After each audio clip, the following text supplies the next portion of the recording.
Herzlich willkommen zu einem neuen Video der Firma 9FF. Wie ihr wahrscheinlich mitbekommen habt, waren wir am Salzburgring und haben da ein bisschen Spaß gehabt, hatten hier dieses wunderschöne Auto dabei, wurden netterweise eingeladen von ein paar Kunden, die waren mal bei uns, zwei ganz nette Jungs, die haben beide ihr Auto bei uns programmieren lassen, scheinen auch beide sehr happy zu sein und ja, da die so eine nette Veranstaltung gemacht haben, dachten sie sich, so 9FF darf nicht fehlen, also wurden wir eingeladen und mussten uns dann spontan überlegen, mit welchem Auto wir kommen. Das Auto gehörte ursprünglich meinem Vater, das war mein GT3, den wir damals gekauft hatten, weil er sich ihn umbauen wollte. Dann haben wir das Auto geschlachtet, weil wir viele Teile davon brauchen, um ein anderes Auto zu bauen. Ja, dann wurden wir eingeladen von Continental, glaube ich war das. Das war ein Event 03000. 0300 hieß das. Also es wurde beschleunigt von 0 auf 300 und dann auf 0 wieder runtergebremst. Und wir hatten eigentlich kein Interesse an dem Event teilzunehmen, weil wir die letzten Male gewonnen hatten, gut performt hatten und hatten jetzt auch eigentlich gar kein passendes Auto dafür. Und ja, da Conti uns dann aber gesagt hat, dass Bugatti kommt und die natürlich unseren Rekord anfechten wollen. Gold 4000 PS. Ein Porsche-Tuner schnellster. In insgesamt 24,5 Sekunden auf 300 und wieder zurück auf 0. Einen besseren Wert hat es in dieser Testreihe von Veranstalter Sportauto nie zuvor gegeben. Aber mein Vater hat gesagt, okay Jungs, alles wird stehen und liegen gelassen. Wir nehmen uns jetzt das Rolling Chassis, das Auto war komplett zerlegt und wir bauen jetzt in 10 Tagen daraus ein Auto, dass er damit nach Nado fahren kann. Ja, dann haben alle unsere Jungs in der Firma angegriffen, dieses Auto komplett neu aufzubauen. Mit GFK-Kotflügeln, Kevlar-Stoßstange, vorne, hinten, Kevlar-Dach hat das Auto. Das Auto hatte eine komplette Leichtbauvariante. Normalerweise, wenn man ein Auto baut, baut man ja Metall, Gummi, Metall, dass immer alles gedämpft wird. Alles, was Dämpfung und Dämmung war, wurde weggelassen bei dem Auto, radikal. Wurde auf Allrad umgebaut. GT3 ist ja Zweirad, ne? GT2, GT3. Und ja, am Schluss hatten wir so um die 1200 Kilo, um die 1200 PS. Ja, sequenzielles Getriebe mit Shifter drin und haben damals, ich glaube, den Bugatti um 7 Sekunden geschlagen. Von 0 auf 300 und wieder auf 0. Ja, da stand das Auto eine relativ lange Zeit bei uns, da wussten wir nicht richtig, was wir machen sollten. Dann haben wir angefangen, das Auto für Topspeed ein bisschen zu optimieren. Dadurch, dass das Auto ja ein GT3 als Basis ist und ja die schmale Karosserie hat, haben wir dementsprechend natürlich Spiegel weggemacht und Scheibenwischer und solche ganzen Sachen. Das Auto hatte eine Zeit lang sogar Mono-Wiper. Da sind wir mit dem Auto, ich glaube, 396 oder sowas gefahren. Ja, dann gab es leider diese VMAX-Events nicht mehr, weil damals hat Conti immer einen speziellen Reifen dafür gemacht. Der hieß Contact Sport oder Conti VMAX, bin ich mir auch nicht ganz sicher. Und ja, da dieser Reifen nicht mehr hergestellt worden ist, haben wir das einfach nicht mehr verfolgt, weil mit einem Reifen über 400 zu fahren oder 400 zu fahren, der nicht dafür ausgelegt ist, ist halt einfach lebensmüde. Ja, also wurde das Thema dann eingestellt. Das Auto stand eine Zeit lang bei uns. Dann haben wir den verkauft, einen sehr netten Kunden, an den Hans. Falls Hans das Video sieht, liebe Grüße, sehr netter Kerl. Und ja, ich glaube, das Auto ist jetzt seit 10 oder 12 Jahren in seinem Besitz, steht seit 2 Jahren aktuell bei uns, wurde einmal gewartet und der steht hier, weil der Kunde aktuell einfach keine Zeit hat, um das Auto zu fahren. Und ja, da das Auto aber auch eine längere Zeit nicht bewegt worden ist, dachten wir uns, der wäre natürlich das perfekte Auto für dieses Event. So, da dachten wir uns, wir haben schließlich das perfekte Auto dafür, was wir mitnehmen könnten, und zwar dieses Fahrzeug. Bevor sich das Auto kaputt steht, fahren wir das Auto mal wieder. Nur so, wir fahren nicht irgendwelche Kundenautos, sondern der Kunde hatte uns gesagt, wenn das Auto zu lange steht, möchte er, dass wir das Auto mal wieder zwischendurch bewegen. Wie gesagt, halt aufgrund von Standschäden. Ja, da haben wir immer mal schnell eine Durchsicht gemacht bei dem Auto.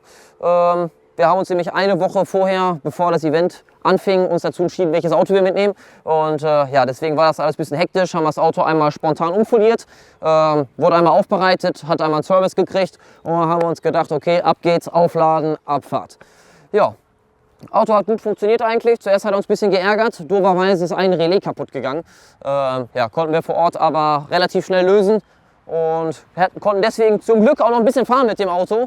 Das Vergnügen war leider nicht allzu lang, weil ich glaube, nach 4 Runden, bist du mitgefahren, Matti, 4 Runden, ne? Nach 4 Runden war dann auch schon leider Ende, weil zu laut wurden wir runtergewunken.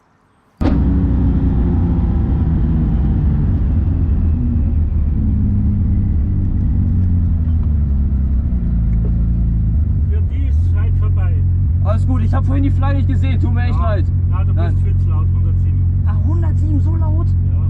Das ist nicht gut. Und es ist ein beeideter da, der was misst, also. Okay, alles gut. Ja, leider. Ja, alles gut, Luft gelaufen. Ja, wir wegen aber wir müssen für heute ein Lernprotokoll. Ja, ich verstehe das, alles cool.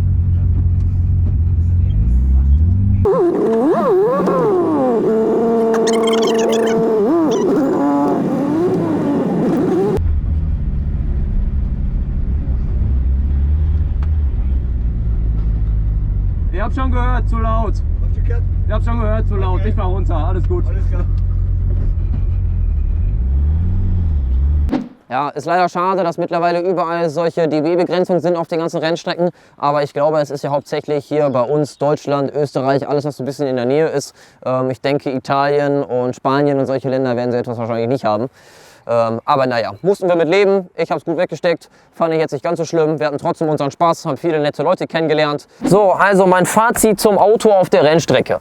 Das Auto hat eigentlich gut performt. Man merkt halt schon, dass es 12 Jahre alt ist. Also das Auto möchte mit einem kämpfen. Ne? Man hat nicht besonders viele Fahrer, Helferlein, wie eine mitlenkende Hinterachse oder ein Schwankausgleich oder ja, eine Traktionskontrolle, die halt einfach auf dem neuesten Stand ist, was einem das Fahren auf der Strecke natürlich deutlich vereinfacht und auch ein sicheres Gefühl gibt. Wie gesagt, Auto hat echt Spaß gemacht, war echt cool. War aber sehr anstrengend zu fahren durch die großen Lader, weil man meistens halt so im Drehzahlbereich irgendwo so ab 4000 ist. Und ja, so bei 4000 setzen die Lader halt richtig ein. Und das Auto fährt hier noch mit Steinzeit GT 3582 Ladern drauf. Das heißt, wenn der Ladedruck kommt, dann kommt der Ladedruck. Ich bin die ersten Runden gefahren auf Dosendruck. 0,5 Bar sind so um die 670, 720 PS. Das fuhr auch ganz gut zu Anfang, hat auch Spaß gemacht.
Irgendwann habe ich ein bisschen Vertrauen fürs Auto bekommen nach der zweiten Runde. Bin dann auf der größeren Stufe mit 800 gefahren. Ja, das war schon ein bisschen anders. 800 PS auf der Rennstrecke. Ich habe mir vorher ein paar Videos angeguckt. Ich bin noch nie vorher auf dem Salzburgring gefahren. Wie schnell ist man an welchen Stellen ungefähr? Ja, ich war mit dem Auto sehr schnell über alle Geschwindigkeiten heraus, die ich mir in den Videos angeguckt habe. Ich mir dachte, okay, wenn ich in dem Geschwindigkeitsfenster bewegst, bist du safe. Und jetzt 900 PS.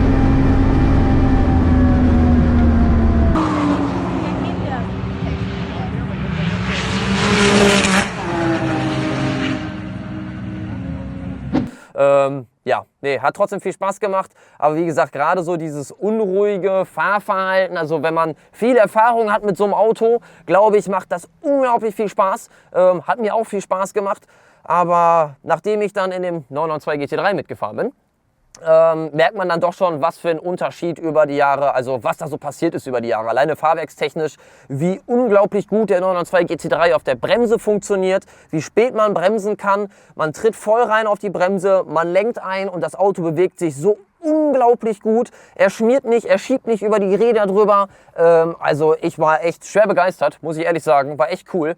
Und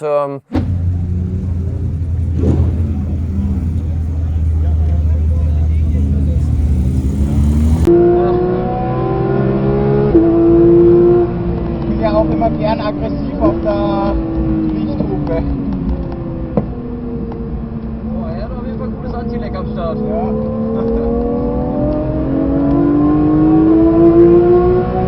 Der muss anhängen.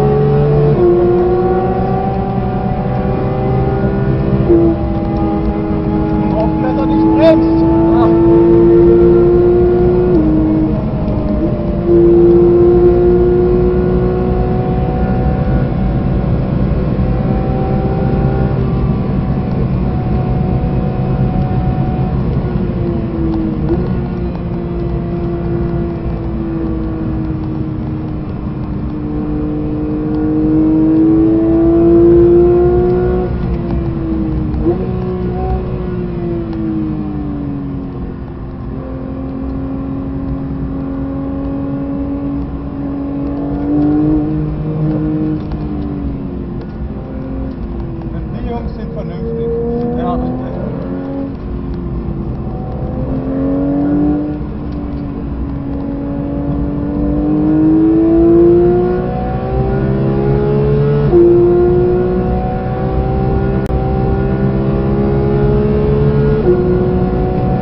Ja,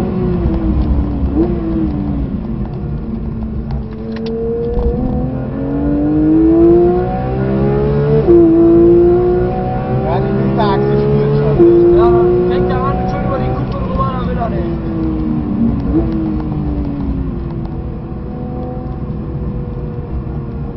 Das war jetzt zu eng.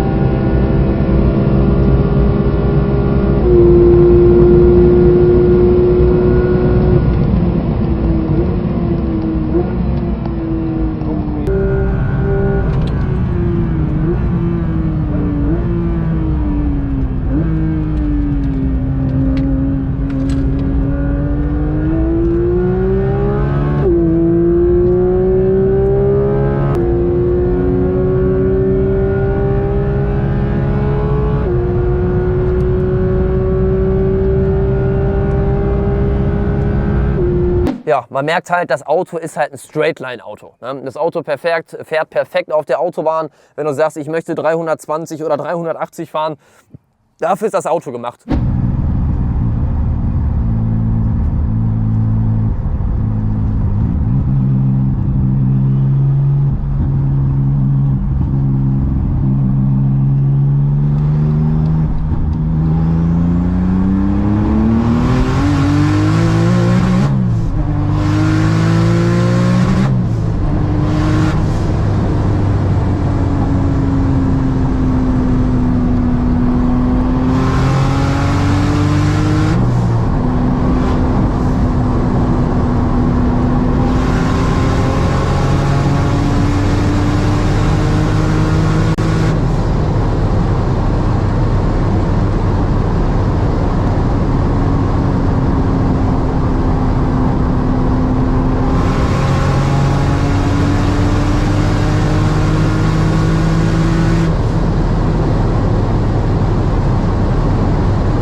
Aber ich würde sagen, trotz dessen hat er gut funktioniert. Der GT3 war natürlich tausendmal schneller als das Auto hier, trotz weniger Leistung, weil man das Auto halt eher im Grenzbereich bewegt. Wie gesagt, dazu kommt natürlich auch noch, ich habe einfach nicht so die Fahrerfahrung. Ich wollte jetzt nicht mit einem Kundenauto da jetzt im Grenzbereich fahren, weil wenn man am Schluss doch mal was kaputt macht, ne, das möchte man natürlich vermeiden. Und wir fahren da schließlich nicht hin, um irgendwas zu gewinnen, sondern um ein bisschen Spaß zu haben. Ich hoffe, euch hat das Video gefallen. Schaltet doch bitte beim nächsten Mal auch wieder ein, falls euch das gefallen hat hier.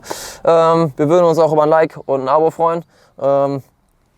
Kommentiert doch einfach mal, ob ihr Bock habt, uns öfter mal auf solchen Events zu sehen, da wir eigentlich ja mehr so Viertelmeile und halbe Meile fahren.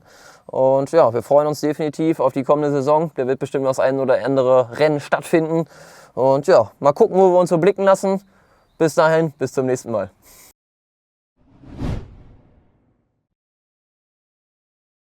Willkommen zu einem neuen Video der Firma 9FF. Ihr habt doch im letzten 2 GT3, damit ihr seht, dass wir auch wirklich Spaß gehabt haben.